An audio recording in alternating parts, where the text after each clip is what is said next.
In a world filled with chaos and distraction, we are often pulled in every direction, enslaved by our emotions, desires, and impulses. Yet within each of us lies an untapped power, the power to control our mind. This is not a fantasy or a myth. It is a truth lived and proven by those who walk the path before us, the Stoics. To control one's mind is to liberate oneself from the tyranny of emotion. It is to rise above fleeting feelings and external events, and instead, to cultivate an inner world of peace, clarity, and strength. 1. Understand what you can control. The first principle of Stoicism is to distinguish between what is within our control and what is not. As Epictetus once said, some things are up to us and some things are not. We cannot control the external world, the behavior of others, the chaos of circumstance, the randomness of life. But what we can control is our response. Imagine standing in the middle of a storm, unable to stop the wind or the rain. Yet you have the power to remain calm, unmoved by the fury around you.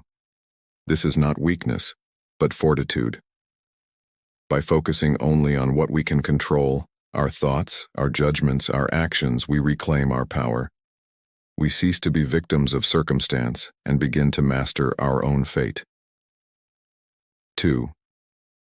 Embrace the impermanence of life. The Stoics remind us constantly of the fleeting nature of all things.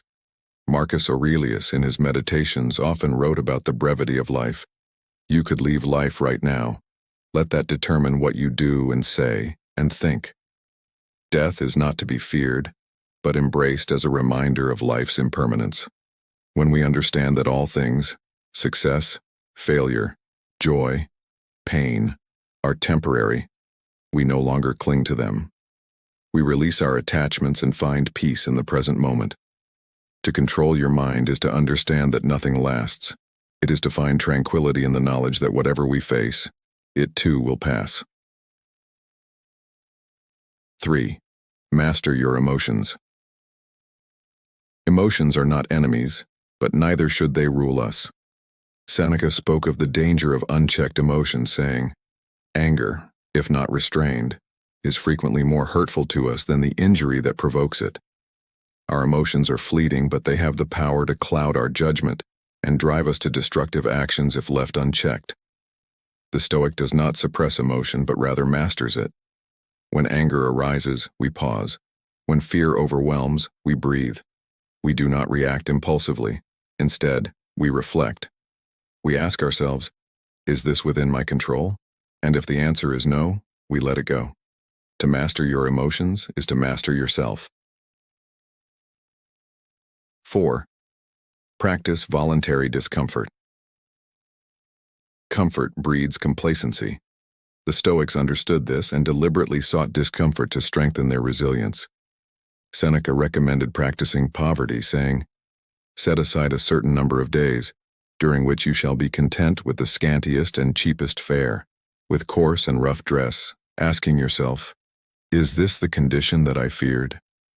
By willingly embracing discomfort, we train ourselves to face hardship with equanimity. Whether it's fasting, enduring the cold, or doing without luxuries, we learn that we can thrive even in less than ideal conditions. This practice hardens the mind, fortifies the will, and prepares us for life's inevitable challenges. 5. Reflect daily. Self-reflection is a cornerstone of Stoicism. Marcus Aurelius wrote in his journal every day, contemplating his actions, thoughts, and responses. He understood that to control the mind, we must first know the mind. In the quiet of solitude, we confront ourselves, not with judgment, but with honesty. We ask, did I live today as the person I wish to be? Did I let anger or fear control me? Did I focus on what was within my control? By reflecting daily, we sharpen our awareness and maintain the vigilance needed to keep our emotions, thoughts, and actions aligned with our highest values. In the end, we are not slaves to fate. We are not prisoners of our emotions, nor victims of the world around us. As